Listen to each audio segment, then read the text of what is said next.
Hey guys, and welcome to the Working Money channel. So we got it, guys, another verdict, and it looks as though sentiment is picking up on the price movement for XRP. Let's just take a look real quickly at the XRP token. As you guys can see, we did see a burst of activity yesterday based on some news that we recently got. Price went up to about 53 cents, not that high. It did retrace, but guys, we're maintaining momentum, which, is nice to see. I gotta say, sentiment picking up on this. XRP ledger enjoyed its first pump above 53 cents in 10 days, despite most altcoins continuing to decline. And of course, there is a reason for that. The rise can largely be attributed to the smart money tiers.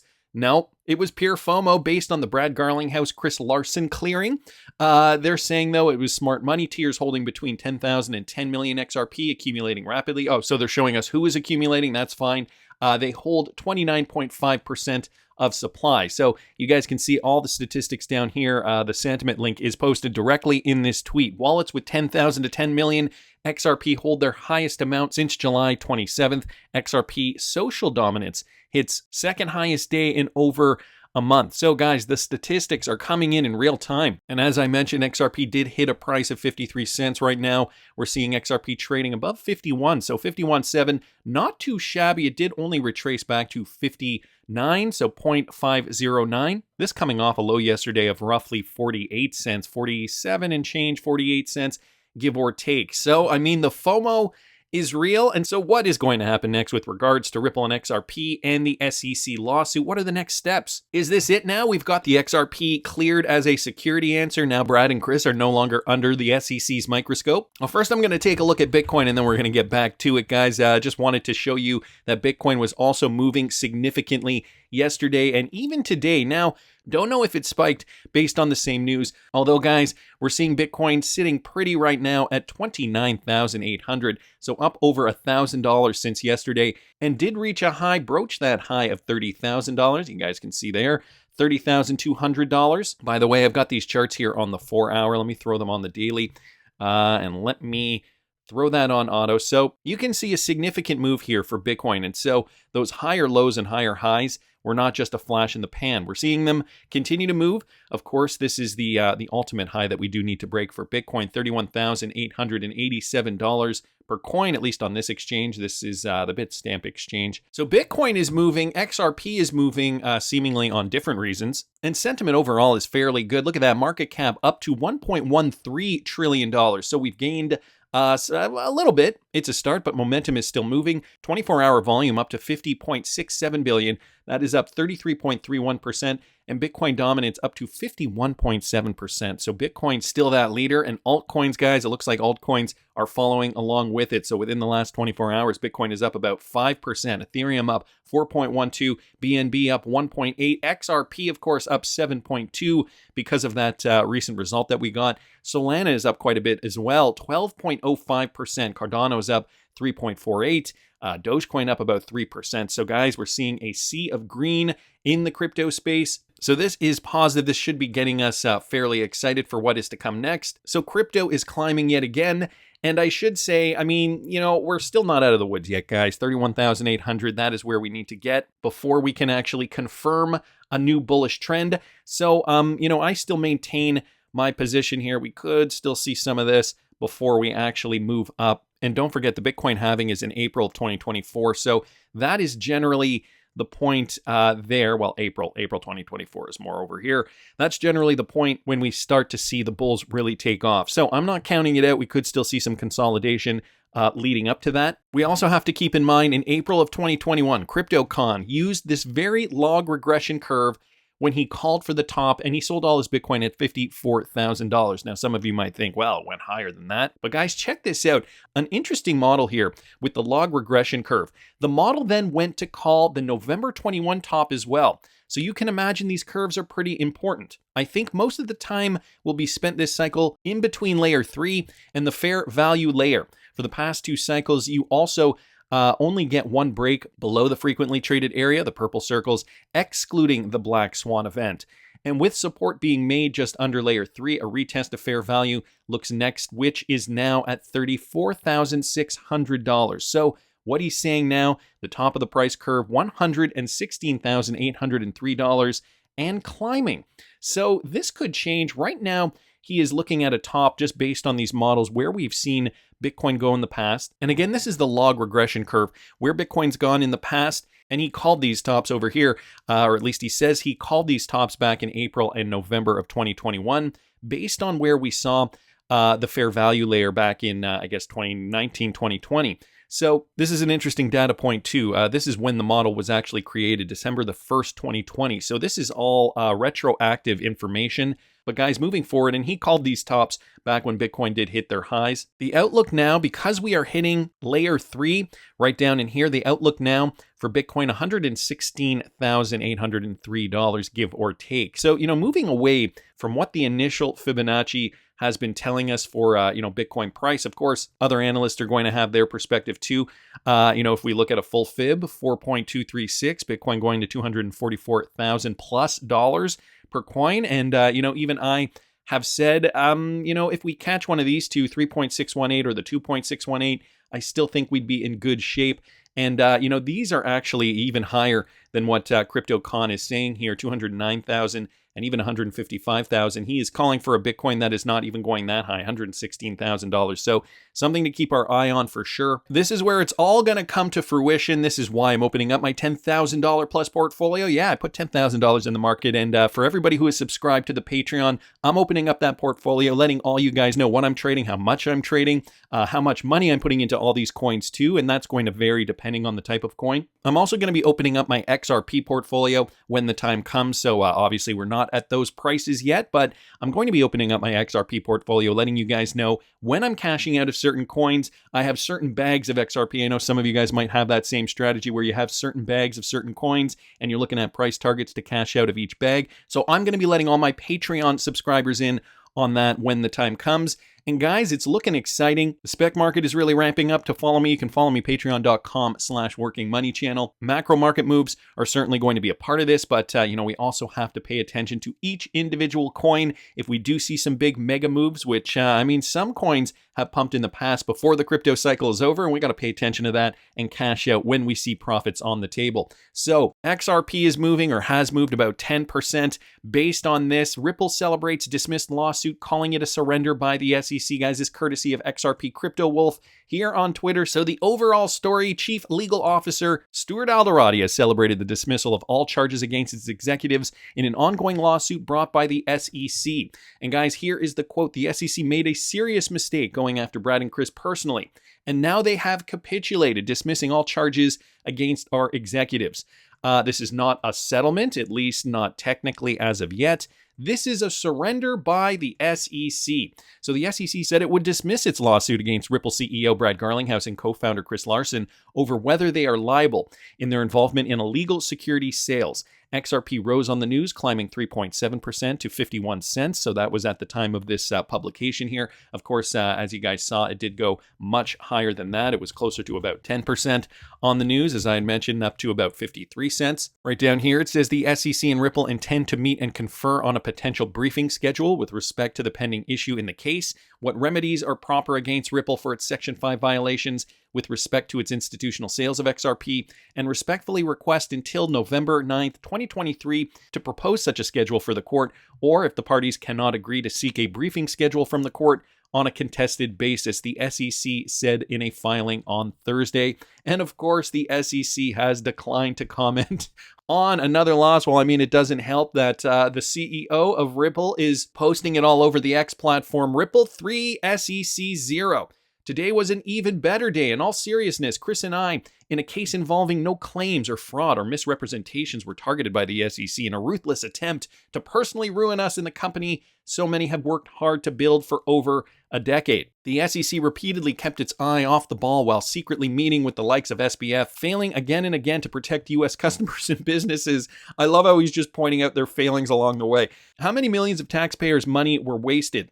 Feels good to finally be vindicated. So he's retweeting out Stuart Alderoty's tweet here. It goes without saying, but I truly work with the best lawyers in the business, including but not limited to Stuart Alderoty and Deborah McCrimmon from Ripple, and Cleary Gottlieb's Matt Solomon. A heartfelt thank you for your leadership, wisdom, and friendship. Chris Larson also commented on this. The last 3 years, we've been seeing a rogue administrative state that needs to be held accountable for its actions, not just an investigation into the conflicts of interest that led to these baseless claims, but also how the U.S. actively demolished its global standing as a home for innovation with thousands of jobs moving overseas. So, another point of view here, Ripple has been working to build an ecosystem and build an industry, whereas the SEC just, has had their hands cuffed up until recently. Enough is enough, says Chris Larson. Stephen Narioff down here saying, what a great win for you guys. I certainly can relate. The SEC led a multi-agency fabricated criminal prosecution of me for almost 4 years before I won that battle. And I agree the war is not over until,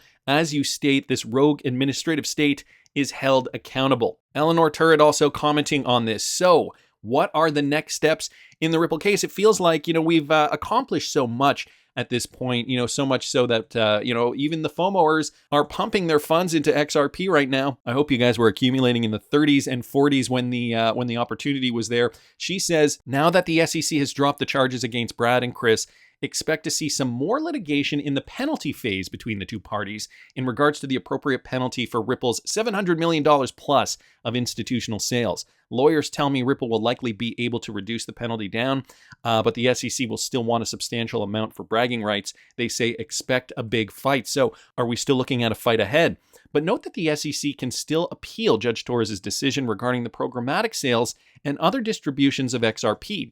Torres denied the agency's request for interlocutory appeal on October the 3rd, saying they had to wait until after the trial. Now there is no trial. The SEC could potentially appeal after the penalty phase, but overall this is a big victory for Ripple and the crypto industry as a whole, and another loss to add to the pile for the SEC. Tipsy Tiger down here saying it's nothing to do with or a big win for Ripple. This is purely a win for Garlinghouse and Larson. Well, I mean, it is technically, but the optics really make it, a positive win, I think, for the entire crypto industry, considering the negative narratives that we've been seeing over the last several weeks now, bringing the market down. This has obviously helped to bring price of Bitcoin up.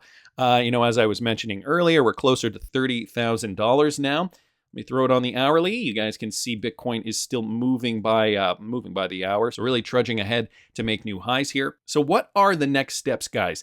John Deaton here deserves the bragging rights. As I said, the SEC was never going to take this to trial. And I guess I should say this was the official announcement here. James K. Filan initially broke this news about 14 hours ago. Remember when John Deaton was saying this in a live stream? Next logical step, Jungle, would be they either dismiss the case against the two executives and then they just move forward with the remedies section. And dismiss the case is exactly what they did. So I wanted to thank John Deaton and Jungle Inc. initially for asking that question. We got Bill Morgan here also commenting, great news for Brad and Chris that the SEC case against them has been dismissed with prejudice. So note too that it is with prejudice. I guess I should read some of this. Stipulation of voluntary dismissal. So voluntary, the SEC has actually said, okay, we're going to back down on this. It was their decision. It is hereby stipulated and agreed by and between the parties and or their respective counsel that the above caption action is voluntarily dismissed with prejudice against the defendants Bradley Garlinghouse and Christian A. Larson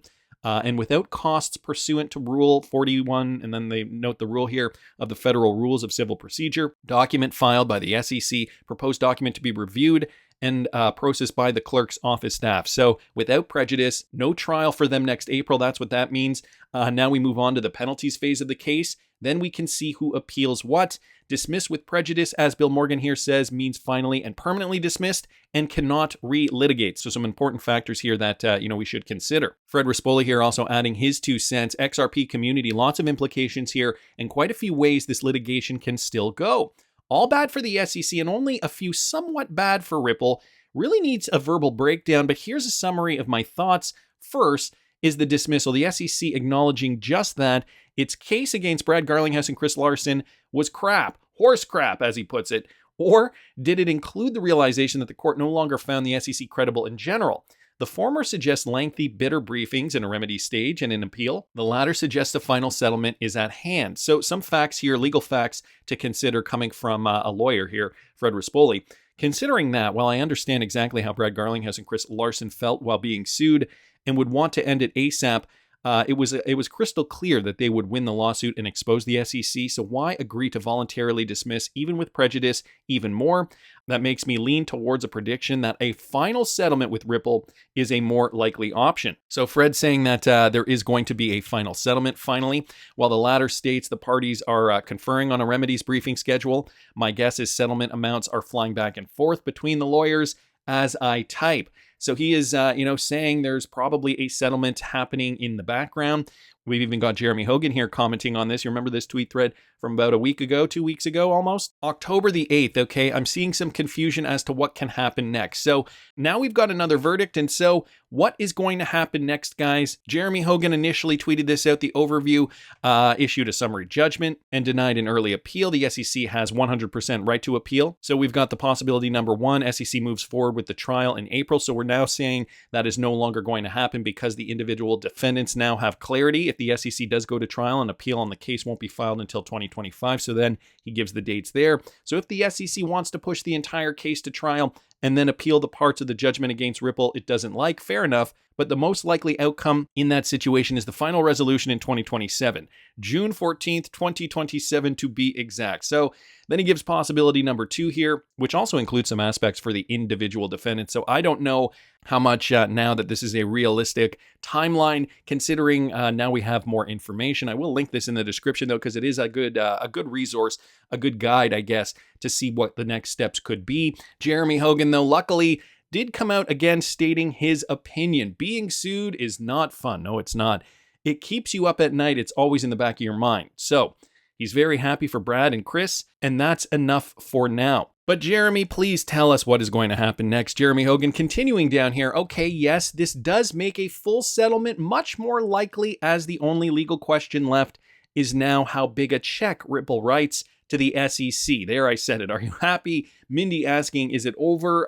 What is left now? Jeremy Hogan responds here. Damages as to Ripple are still left to be determined. That's months of briefings and hearings. Fun, he says. So it looks as though some aspects of this timeline are still going to be intact. But guys, this is going to be finally settled years from now. The good news is that time is on our side for XRP holders. None of this is going to affect the price of XRP anymore, or at least XRP's performance anymore. We are free and clear for this. We are free and clear for this next crypto bull run, the one that's going to be coming up, where we're going to be paying attention to where Bitcoin goes, and we're going to be paying attention, very close attention, to where all our altcoins are going to be going this season. Some may fly higher, some may not. Let's see. We got to pay attention who could be next on the SEC's target list, if the SEC even has more prospective targets on their list. I mean, it's feeling positive for the crypto space. I'm personally diversifying in this market, and that's what my $10,000 plus portfolio on Patreon is reflecting, because quite frankly, can we trust the SEC considering the shenanigans they've pulled in the past? Probably not. Zerpy here saying, are you surprised the SEC didn't eke out a settlement with them? And Jeremy Hogan says they might have. We just don't know yet. So is a settlement being drafted? The Bearable Bull posted this. The XRP army has been vindicated. The SEC has surrendered. We won. This was a Twitter Spaces from last night, and Jeremy Hogan was speaking in this clip. Listen to this. Even after a trial, there's always motions and briefs and appeals. But keep in mind that this case is pretty much over. From a standpoint, like if I was the lawyer on this case, and I'm just letting my associates do all the briefing and the litigating from this point forward, I'm putting this file away. And it might come out 3 or 4 years ago from my file cabinet, but it might not. And even though there's going to be things happening here in the next couple of months, there's going to be briefs and hearings and these things filed. Just always keep in mind that this case, for all intents and purposes, from a realistic standpoint, is over. This case, for all intents and purposes, from a realistic standpoint, is in fact over. So eking out a settlement, probably, is it going to affect XRP holders at this point? No, it's going to be a matter of the check size. How much money does Ripple have to pay to the SEC? Okay, so the SEC has bragging rights, But guys, who really is the winner here? Ripple and XRP holders. Let's not forget, considering XRP is one of those only cryptocurrencies now with clarity, it could in fact be one of the best performers moving forward in this next bull run. But guys, who knows? That's why I'm diversifying, and I share all of this at patreon.com/workingmoneychannel. That's just my opinion, but I want to hear what you guys think. Please subscribe to the channel if you haven't already. Like the video if you like the content I'm providing. I always love hearing your comments. See you in the next one, guys.